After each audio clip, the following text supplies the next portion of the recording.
So we met him in New York originally, and he was, well, he wasn't stoned because he hasn't, but he did look stoned, and I thought he's not even aware I'm in the room, is he? But he wasn't. He was watching very carefully.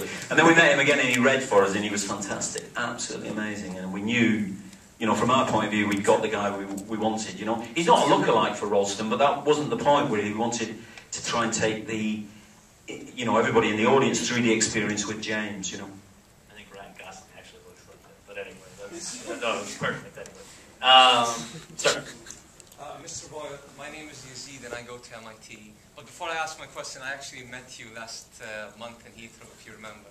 Oh, did you? Oh, right, MIT, yes. Have you had your hair cut since then? Yes, I have. Yeah, I thought you had. I noticed that color is a very, very big part of this movie, just like Slumdog Millionaire. And one thing I noticed was the use of the contrast between blue and orange. It's something, well, it's obviously the lagoon, the canyon, the sky, but I also noticed it on Aaron himself. His shirt was orange, his cap was blue. Maybe I'm thinking too much into this, but I've read, I remember reading someplace that the contrast between these two colors are very vibrant. Was this intended to, like, enhance the vibrancy of the movie? I mean, that's the real T-shirt he wore. And actually, it's the real hat he wore as well. That he got trapped in. In fact, it wasn't ideal for us, cinematography-wise, because it's the same colour as the wall, virtually. So, like the cameraman was saying, why can't he wear a white T-shirt? The blood will show up better, you know, the dirt, the disintegration, things like that. But we went with what was real. No, the contrast that we were conscious of, very conscious of, was water. We filled the opening with images of water as much as we could. And obviously, with pleasure, sensuality, movement, all the things that were going to be denied him, you know, and that was very deliberate, so that you're fed this diet and then it stops and he's got no more of it anymore. You know, he can only dream about it, really, water and things like that.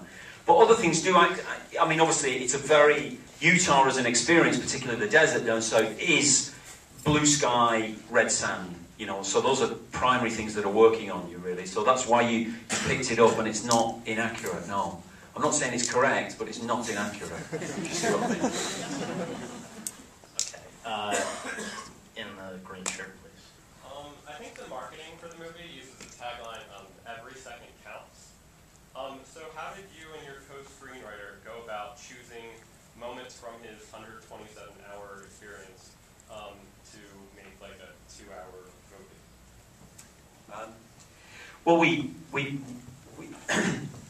the book that he wrote is alternate chapters, and each alternate chapter is him real time in the canyon, and the other chapters are the people who are looking for him, or him thinking about his life and things like that, things that happened before. So we concentrated on only the canyon bits, and you just, it sort of felt self-selective, really. It boiled down to what seemed like easy. You had these video messages that he left one a day for each of the days he was there, and they felt like, you know, you would base them around that. And other than that, it was like the experiences that happened to him, you know, what things that he dropped, like he drops a knife and getting that back. It was very simple to select. It felt very simple to select which ones of those we did. I mean, we filmed a bit more and you cut it down in the editing, really.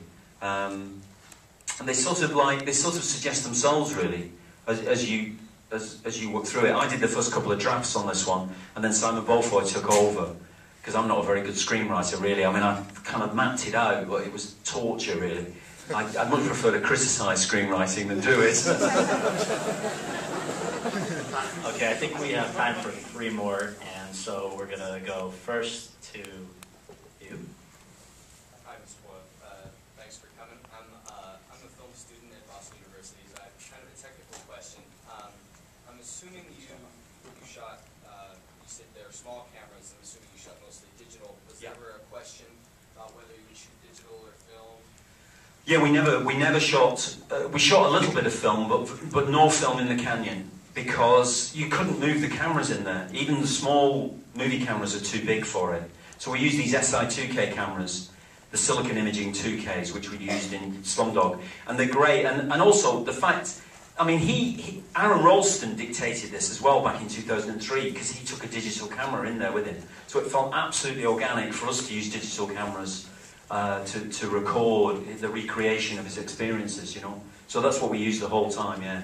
They're brilliant cameras for a certain approach, you know, and I think you'll see more and more of their use, you know. With the camera, please. I just had a quick question. See? I was just wondering if you got a chance to watch a lot of the actual footage before making this, or if you really just based it on the book and in speaking with Aaron. Were you able to see Aaron Ralston's original video footage?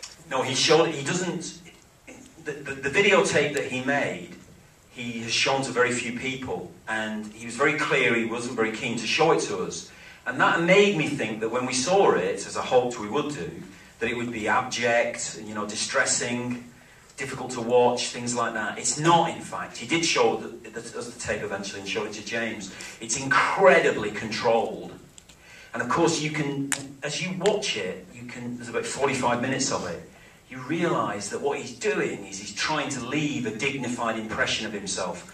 And the later it goes on, the more he thinks he's going to die, and the more he thinks he mustn't look distressing for his mum to watch, because he thinks they'll find his body and his mum will watch this tape, you know. So it's actually very moving in that way. And it helped James a lot, because he said it's very rare when you get a chance to look at somebody who really genuinely thinks they're dying, and it's not a stunt, and it's, you know, it's...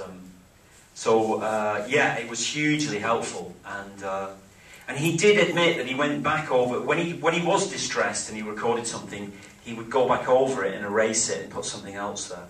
You know, he would rewind in the canyon and give a more dignified performance, if you like, yeah. So that was very helpful for us doing it, yeah. If it's okay with you, we'll do maybe 2 or 3 more. Okay. The gentleman here. Yep. Me? Yep. As visually graphic as the film was, I think what put it over the top maybe was the sound mixing. I don't know if you could go into deciding, you know, what was enough really to get people intertwined in it, as well as the music that went along with the scenes. Yeah, we got the music. I mean, it's the same guys who did Slumdog. It's this guy, he's called Glenn Fremantle, who's this sound designer in London, and the composer was A.R. Rahman, who did the Slumdog soundtrack, and we worked on it together, and it was to try and make it, I wanted it to be as, like I say, a first-person immersive experience, so that you're pulled into it really as much as possible. I mean, the things that emerged out of the music was it was guitar-based, and mostly solo guitar-based, which felt appropriate to it for some reason. It just felt right for it, if you like, and a bit of orchestral really to suggest the West and that kind of feeling of the landscape and this. Yeah, this song he wrote, which this woman Dido sings, and its theme is used a few times through the film orchestrally, which is, and those are the 2 main elements of it.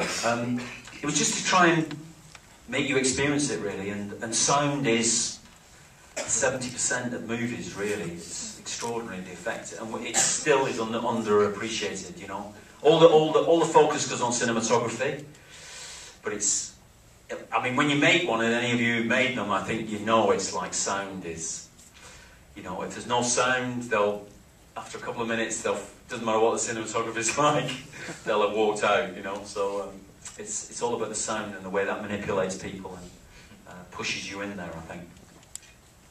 Sorry. Has Ralston had a chance to see the film, and what's he think of it? Has Aaron Ralston had a chance to see the movie, and what are his reactions? Yeah, I'm happy to say, but I'll let you. It's up to you. Aaron Ralston at the Toronto International Film Festival. I think he had seen it before, but that was the first time he saw it with his family, and he said that was even more of a moving experience, because that was what really got him through this, and watching their reactions. So he was, when somebody asked him, did they get the movie? He started to like stutter, and then he's like, yes, bottom line, yes, they really did. And then he started to cry. So I think he really did. We did 2 test screenings of it before it was finished, and we did one in New Jersey, the first one. And he came to that, and we disguised him. He sat, in fact, where you're sitting.